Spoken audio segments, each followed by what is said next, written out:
ከእፎይ ጋር በተያያዘ በሰራሁት ቪዲዮ በጣም በርካታ አስተያየቶች ደርሰውኛል። ከአብዛኛዎቹ አስተያየቶች ውስጥ በርከት የሚሉት ትችቶች ናቸው። ትችት በጣም ጥሩ ነገር ነው፣ እቀበላለሁ። ግን ትችታችን ምን ያህል ትክክል ነው፣ ትችቶቹ ምን ያህል ትክክል ናቸው የሚለውን መመዘን ያስፈልጋል። ቪዲዮውን ስሰራ ሁለት ነገሮች አስቀምጫለሁ እንደ ማስጠንቀቂያ። አንደኛ፣ ሙሉን ቪዲዮውን ሳታዩ አስተያየት አትስጡ። ሁለት፣ ከዚህ በፊት በእንደዚህ አይነት ጉዳዮች የሰራኋቸውን ቪዲዮዎች ሳትመለከቱ በአንድ ቪዲዮ ብቻ ነገሩን አትመዝኑት የሚል። በጣም በሚያሳዝን ሁኔታ ቪዲዮ ከ500,000 ሰዎች በላይ ተመልክተውታል።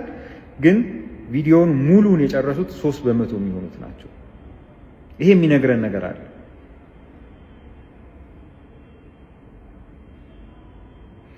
በተለይ ደግሞ አብዛኞቹ አስተያየቶች እኛ ስንሰደብ የት ቆይተ ነው ዛሬ ተነስተህ አስተያየት የምትሰጠው የሚሉ ናቸውና ለዚህ ያለኝ መልስ እኔ ከዚህ በፊት የሃይማኖት መከባበርን ይነካሉ፣ አብሮ መኖሩን ይጎዳሉ፣ ወዳልተፈለ ነገር ያድጋሉ ብዬ ባሰብኳቸው ብዙ ሰዎች በተነጋገሩባቸው ተገቢነት በሌላቸው ቪዲዮዎች ላይ አስተያየት ሰጥቻለሁ። ያኔ እንደውም ይደርስብኝ የነበረው ትችት ምንድነው? አንተ ሃይማኖትህ፣ ምክንያቱም ያኔ ኦርቶዶክስን የነካ አስተያየቶች ስለነበሩ አስተያየት የሰጠሁበት ታቦትን ያንቋሸሹ ሰዎች፣ በሃይማኖቱ ዘንድ እንደ ጻድቅ የሚቆጠሩ ሰዎችን የነኩ አስተያየቶች ስለነበሩ ያንተ ሰዎች እኛን ሲሰድቡን ዝም ብለህ ዛሬ አንተ ስትነካ ነው ወይ የምትመጣው የሚል አስተያየት ነበር የደረሰኝ። ዛሬ ደግሞ በተገላቢጦሽ። ይሄ ማለት ለነገሩ ሙሉ ስዕል የለንም። ይሄ ነገር መቼ ነው የጀመረው? ማን ነው የጀመረው? እንዴት ነው የተጀመረው? ማን በዚህ ጉዳይ ላይ ምን ብሏል የሚለውን ሙሉ ስዕል ሳንይዝ አስተያየት ስለምንሰጥ ነው።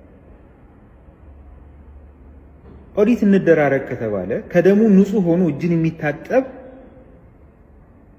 አሁንም የምናወራው ሃይማኖቶችን ወክለን አይደለም። ሃይማኖቶቹ አይደለም እንደዚህ አይነት ነገር የፈጠሩት። የሃይማኖቱ ተከታይ የሆኑ ወይም የሃይማኖቱ አባል የሆኑ ሰዎች ወይም ግለሰቦች ናቸው አስተያየት የሰጡት። ስለዚህ እንደ ሃይማኖትም አድርጋችሁ እንዳትመለከቱት። በሃይማኖቶችና በሃይማኖቶች መካከል እንዳለ ጸብና ንግግር አድርጋችሁ እንዳትወስዱት። እኔ ዛሬ ተነስቼ የሆነን አካል ባንቋሽሽ እና ብሰድብ ወይ ባመሰግን የኢትዮጵያ ኦርቶዶክስ ቤተክርስቲያን አይደለችም ያንቋሸሸችውን ያመሰገነችው፣ ሙልጌታ ነው በቃ። ስለዚህ ኃላፊነቱ የኔ ነው። መመስገንም ካለብኝ መሰደብም ካለብኝ እኔ ነው።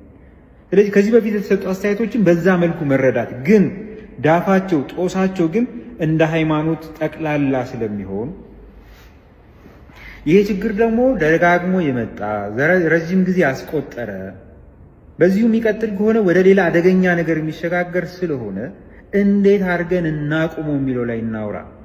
አሁንም ስለ ግለሰቦች መከሰስ ስለ ግለሰቦች መጠየቅ አይደለም እያወራ ያለው። ይሄ ችግር ስር የሰደደ ነው።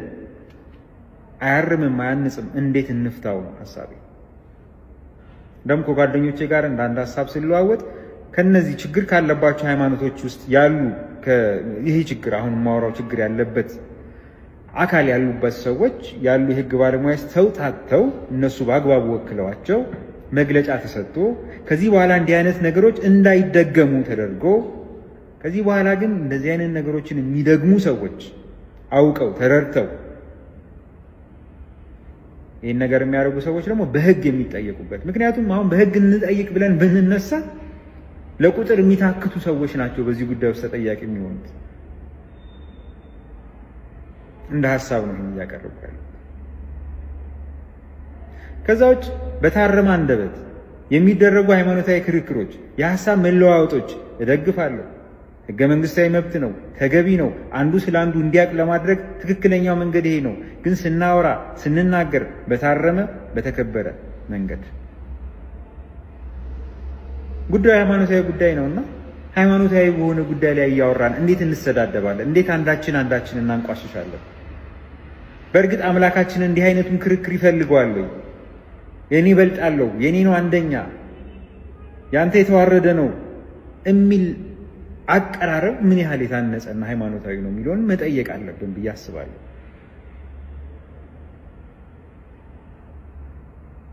ሰላም። ጥያቄ ከምን አግባብ ነው ተሰደበ የሚባለው ነገር? ሊትራሊ ቃል በቃል እያነበበ እየተተረጎመ ያውም እንግሊዘኛውን አረብኛውን ወደ እንግሊዘኛ የተተረጎመውን እኛ ሀገር እንዲያውም በአማርኛም የተተረጎመ አይመስለኝም። እና ህዝቡ እንዲያውቀው ተብሎ እሱ እየተረጎመ ያለውን ነገር እየተናገረ ያለውን ነገር በምንድን ነው ወደ ስድብ የተቀየረው? ማለት ነብዩ ተሰደቡ ያላችሁበት ምክንያት ምንድን ነው? እነዚህን ከየት አግኝታችሁ ነው እናንተ ተሰደበ ያላችሁት? ሁለተኛ ትልልቅ ኡስታዞች ባሉበት ኢትዮጵያ ትልቅ ሀገር ነች። ትልቅ ኡስታዞች አሉ፣ የተማሩ አሉ። እነሱ ለምንድን ነው ለውይይት ቀርበው እሱ በተናገረበት ላይ ማብራሪያ ያልሰጡት? ሁልጊዜ ለምንድን ነው ተሰደበ የሚባለው? ሁልጊዜ ለምንድን ነው የሚወነጀለው? ሁለተኛ ጥያቄ ነው። ሶስተኛ ጥያቄ ደግሞ ከሙስሊም ወገኖችስ የተሳደቡ የማይሆን ቃላት የተናገሩ ኢቭን ባይብልንም ሆነ ከባይብል ውጭ ያሉ መጽሐፍትንም በትክክል ሳይተረጉሙ ወደ ስድብ የሄዱስ እነሱስ አይቀጡም ወይ? ምንድነው? እናንተስ ማለት ፍትሃዊ ሆናችኋል እዚህ ጋር፣ እነሱስ የማይቀጡበት ነገር ምንድነው? እስቲ እነዚህ ሶስት አንድ ልመልስልህ። ቴንክ ዩ በጣም በእስልምና ሃይማኖት ላይ ብቻም ሳይሆን የሌላ እምነት ተከታይ ሆነው ኦርቶዶክስን የተሳደቡ ሰዎች አሉ። እነሱን ወደ ህግ የመውሰድ ያንተ ፋንታ ነው እንጂ እዚህ መጥተህ በማልቀስ እኔ ልጮህልህ አልችልም። እኔ የሚመለከተኝ አዘ ሙስሊም ከሙስሊምና አስተምህሮ ውጭ ሆነ አካሄድ ይዘው የሚመጡ ሰዎችን እነሱን በህግ አግባብ ማስቀጣት፣ መክሰስ፣ እነሱን ወደ ህግ መውሰድ ነው። ምክንያቱም አስተምህሮዬ ስተት ነው። ቅዱስ ቁርአን በአማርኛ ተተረጎመ ላልከው እዚህ ጋር የምታየው ቅዱስ ቁርአን በአማርኛ የቅዱስ ቁርአን ትርጉም ቁርአን አላልኩም አቡዬ፣ ሐዲሶችን ነው አይደለ? ሐዲሶችን ያለው መመሪያችን ቁርአንና ሐዲስ ነው። ሐዲስም ሙሉ በአማርኛ ትርጉም አለ። ሌላው ነገር ከቁርአንና ከሐዲስ ውጭ አይደለም ልጁ የሚጠይቃቸው።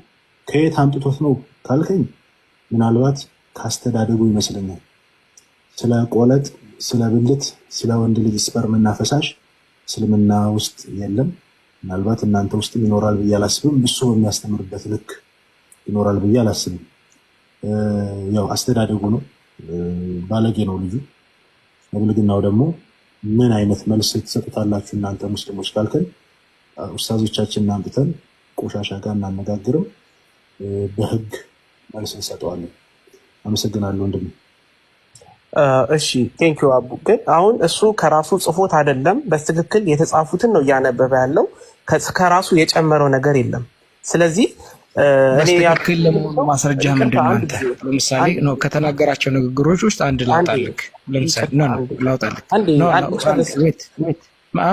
አልጨረስኩም ጥያቄን ወንድሜ። እንዴት መልሰዋለህ? ቆይ ተናገርከው ምንድን ነው መሰለክ? ከራሱ ሳይሆን የተናገረው